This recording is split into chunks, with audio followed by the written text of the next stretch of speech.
Now come to the next example. Average waiting time of FCFS, SJF, SRTF, non-preemptive priority and preemptive priority. Ties are broken with process ID, lower ID, higher preference. There are 5 processes. Arrival time, बस time और priority आपको given है. चलते हैं. अब सबसे पहले अपन FCFS को एग्जीक्यूट करते हैं. गैंग चार्ट बनाएंगे. 0 से स्टार्टिंग. 0 पे कौन कौन आ गया? P1 और P2 दोनों अराइव हो गए, तो lower process ID P1 will execute first up to 10 unit of time. तब तक सारे लोग आ गए 3, 4 और 5 अलोंग विथ 2. ये चारों रेडी क्यू में हैं. पहले अराइव हुआ है P2, तो P2 will execute next 5 unit of time.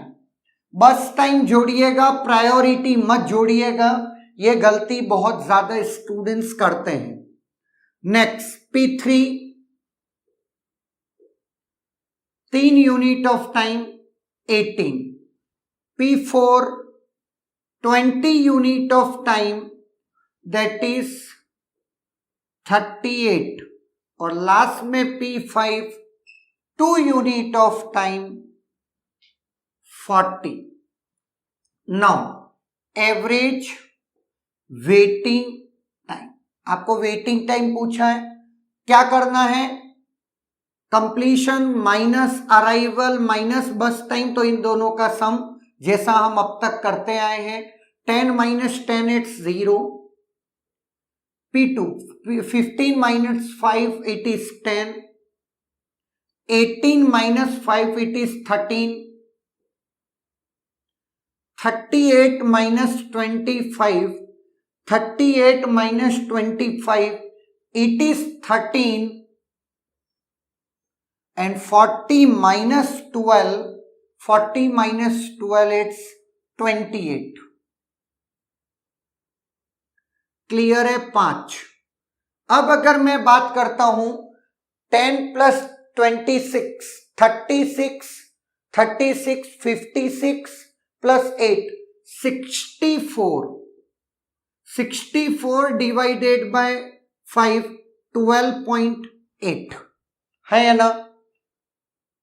Next FCFS हो गया.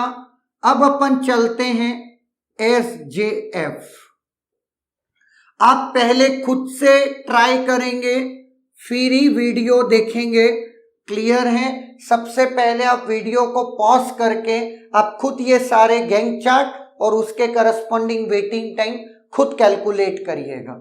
नाउ अब चूंकि अब क्या है आपका SJF, P0 P1 और P2 दोनों एक साथ 0 पे अराइव होते, वो चलेगा, जो कि क्या है आपका बस टाइम जिसका कम है 5 तक. P3 P4 दोनों आ गए हैं, तो अब सबसे कम है P3 8 तक, वो भी चल गया. नेक्स्ट अब उसके बाद 8 तक और कौन कौन आ गया? नहीं आया नया. तो 10 और 20 में से कौन बड़ा है? P4, तो P1 चलेगा जो कि लोअर है 18 तक कौन आ गया? P5 भी आ गया, जिसको 2 चलना है, तो P5 पहले चलेगा 20 और लास्ट में P4 चलेगा 40. Clear? Average waiting time. P2 का वेटिंग P2, अब चूंकि सुनना सारी प्रोसेस नॉन प्रीएम्प्टिवली वे में चल रही है, तो P2 एक बार कंसीडर कर लिया तो फ्यूचर में P2 नहीं आएगा ना, तो सीक्वेंस वाइज नहीं जाओगे तो भी चलेगा. 5 minus 5 0, 8 minus 5 3, 18 minus 10 8 है ना, 20 minus 12 8 और 40 minus 25 15 है ना, दैट इज 5. अगर मैं इसको कैलकुलेट करता हूं तो 11 plus 8 19, 19 plus 15 29, 34 divided by 5 that is 6.8। Clear? Now ये भी कंप्लीट हो गया। Third is SRTF which is also known as preemptive SJF है या ना? नाउ अब इसके गैंग चार्ट को बनाते हैं। 0 पे क्या कोई प्रोसेस अराइव हुई? यस, P2 तब तक चलेगी। P2 और P1 दोनों अराइव हुए हैं, सॉरी, लेकिन P2 का बस टाइम लोअर है, बोलना रह गया, तो P2 चलेगा। P2 चला लेकिन 2 तक चलेगा।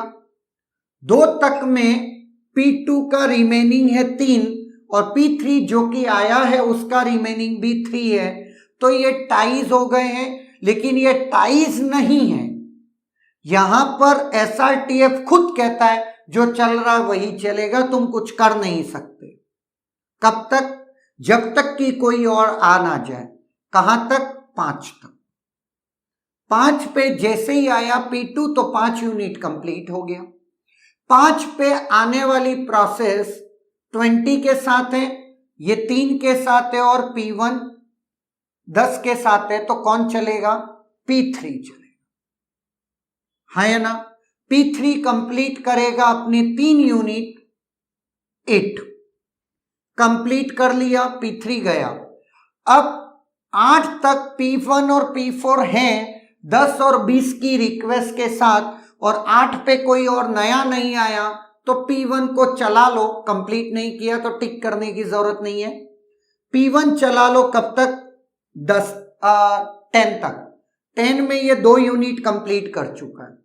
P5 नया इंट्रोड्यूस हुआ जिसका रिमेनिंग है 2 और बाकी इसका जो चल रहा है उसका रिमेनिंग है 8, तो चल रहा है वो हट जाएगा, और ये है 2 के साथ, तो P5 12 तक चलेगा और कंप्लीट कर देगा। सारे लोग चूंकि आ चुके हैं 10 पे ही, जहां P5 कंप्लीट हो चुका है। अब P1 जिसको 8 चलना है और P4 जिसको 20 चलना है। P1 जिसको 8 चलना है 20 और P4 जिसको 20 चलना है 40, है ना? लेट देखते हैं इसका एवरेज वेटिंग टाइम क्या निकलता है, क्या SJF से भी कम निकलता है, देखते हैं। 2 P2 कंप्लीट हुआ 5 माइनस 5 इट इज 0, दोनों का सम है ना। P3 8 minus 5 that is 3। P1 completed on 20 है ना, तो 20 माइनस 10 इट्स 10। इसके बाद आपका P1 तो हो गया, P2 P3 भी हो गया, P4 12 P5 sorry P5 12 minus 12 it's 0, और लास्ट में P4 40 माइनस 15 25 25 अपॉन 5, है ना? 25 प्लस 10 35 प्लस 3, ये आपका कितना आया? कुछ मैंने गलत किया है क्या, एक बार देख लो। P1 कंप्लीटेड ऑन 20 तो सही है, P1 का सही है। एक काम करते हैं, इसको रिकैलकुलेट कर लेते हैं। P1 20 माइनस 10 इट्स 10, P1 हो गया। P2 completed on 5 minus 5 it's 0, P2 हो गया। P3 completed on 8 minus that is 3, P4 40 minus 15 और P5 12 से आपका क्या आ गया? 12 minus 12 it's 0, 12 minus 12 it's 0। Clear है? नाउ अब डिवाइडेड बाय 5, शायद पहले मैंने कोई गलती करी होगी, 10 प्लस 5 3 इट्स 13 प्लस आपका क्या है 15, 28 divided by 5 5.6, that is 5.6। Clear है। नाउ ये आपका SRTF आ गया। SRTF के बाद अगर मैं फोर्थ की बात करता हूं, it is non preemptive priority. Non preemptive priority simple, zero, सारे जीरो पे आए हैं क्या? नहीं आए हैं। P1 और P2 दोनों आ गए हैं। ये सब बाकी इरेज कर देते हैं, कंफ्यूजन ना हो। इनमें हायर कौन? P2। P2 will execute 5 unit of time. 5 तक और कौन आ गया? P1 है, P3 और P4 नए आए हैं, जिसमें P3 हाईएस्ट प्रायोरिटी के साथ है ना। तो इसको कंप्लीट किया 8 तक। नेक्स्ट सॉरी कंप्लीट हो गया। 8 तक कोई और नहीं आया है, P1 और P4 दोनों हैं, तो हायर प्रायोरिटी किसकी है? P4 की। P4 will complete 20 unit, that is 28। Clear. Next अब आपका क्या है? 28 तक P5 भी आ गया है, जिसकी प्रायोरिटी 3 है, जो कि 5 से ज्यादा है। P5 30 और P1 40। Clear. Average waiting time, what is average waiting time? P1 completed on 40, 40 minus 10 it's 30.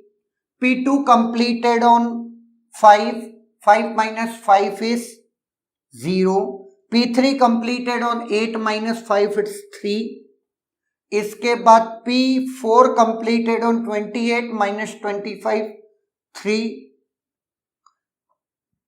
P5 completed on 30, 30 minus 12 it's 18. अगर मैं इसको कैलकुलेट करता हूं, what I will get? 30 plus 3, 33 plus 3 36 plus 18 36, 46, 46 और 4 46, इसके बाद आपका 8 64, 64 divided by 36 54 sorry 54 divided by 5 it is 10.8। Clear है। नाउ ये आपका कौन सा आ गया? Non preemptive priority. नाउ अब सबसे लास्ट में fifth one, lecture is becoming too lengthy, no issue at all, लेकिन ठीक है, अब जुड़ी हुई चीजें हैं तो चलेगा। Non preemptive priority. Pre-emptive priority बहुत ध्यान से मेरी बात को देखते जाइएगा। 0 पे कौन आया?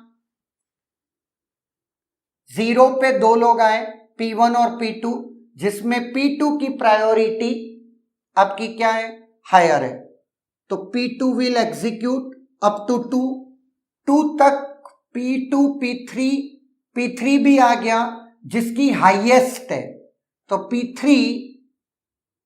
विल एग्जीक्यूट अप टू 5, तो अप टू 5 P3 कंप्लीट भी हो गया 5 तक, है ना। और 5 पे कौन आ गया? P4, जिसकी प्रायोरिटी है 2 और 4, और एक P2 है जो कि अभी भी पेंडिंग है, 2 यूनिट चलने के बाद 3 यूनिट, जिसकी प्रायोरिटी हायर है, तो of course P2 will execute up to 10, लेकिन उसको चलना सिर्फ 3 है, तो 8 तक चल गया और P2 कंप्लीटेड। अब P1 और P4 हायर है आपका P4, तो P4 will execute up to 10। 10 पे एक और नया प्रोसेस इंट्रोड्यूस हुआ, ये 2 यूनिट चला था, तो 18 बचा है ना।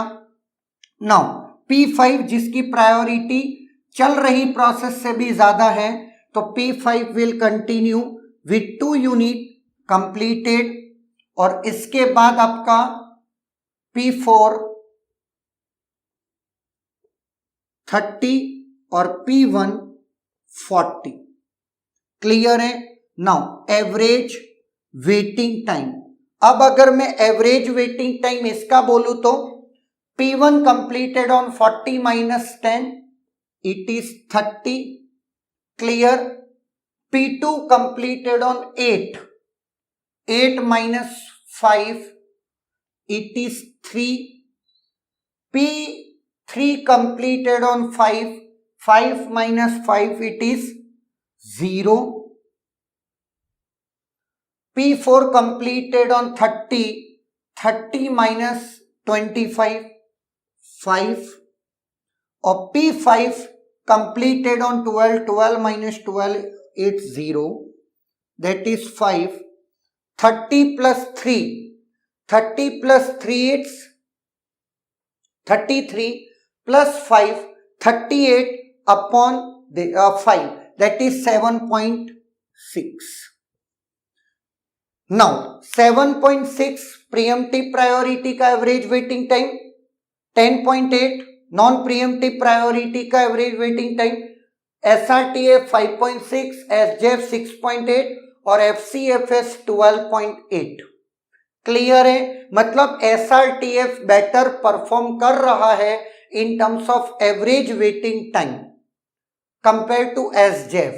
क्लियर? लेकिन अगर इन दोनों को देखो कि SJF और SRTF बाकी सबसे फार बेटर आप परफॉर्म कर रहे हैं, और ऐसा होता भी है। अगर आप प्रायोरिटी ही बस टाइम को दे देंगे तो गलत हो जाएगा, क्योंकि SJF अपने आप में एक टाइप की प्रायोरिटी शेड्यूलिंग एल्गोरिथम तो है ही। Clear? Is there any doubt?